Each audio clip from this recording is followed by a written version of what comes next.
Hörmətli izləyicilər, bugün sizə ana südün körpənin sağlam inkişafdakı mühüm rolu haqqında qısa məlumat vermək istəyirəm. Ana südü körpə üçün ən ideal, təhlükəsiz və tam qidadır. Ümumdünya Səhiyyə Təşkilatı körpələrin həyatının ilk 6 ay ərzində yalnız ana südü ilə qidalanmasını tövsiyə edir. Çünki ana südü körpənin böyüməsi və inkişafı üçün lazım olan bütün qida maddələrini lazımi miqdarda ehtiva edir. Ana südünün tərkibində zülallar, yağlar, karbohidratlar, vitaminlər və minerallarla yanaşı immun sistemini gücləndirən anticismlər də mövcuddur. Bu anticismlər körpəni ishal, tənəffüs yolu infeksiyaları, qulaq infeksiyaları və digər xəstəliklərə qorumağa kömək edir. Doğuşdan sonrakı ilk günlərdə ifraz olunan kolostrum, yəni ağız südü İlk peyvənd adlandırılır. Kolostrum immunoqlobinlərlə zəngindir və yeni-doğmuşun immun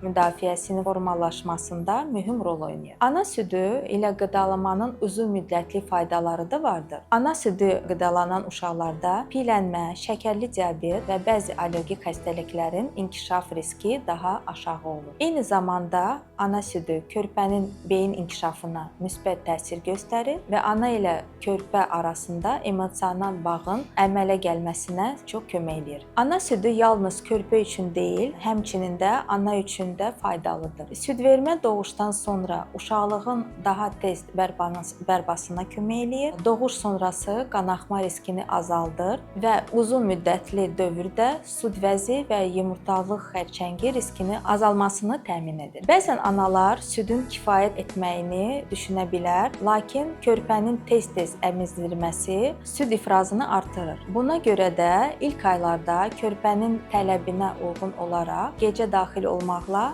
tez-tez əmizdirmək vacibdir. Nəticə olaraq ana südü körpənin sağlam həyatının ən güclü təməlidir. Hər bir körpənin ana südü almaq hüququ, hər bir ananın isə əmizdirmə ilə bağlı düzgün məlumat və dəstək almaq imkanı olmalıdır.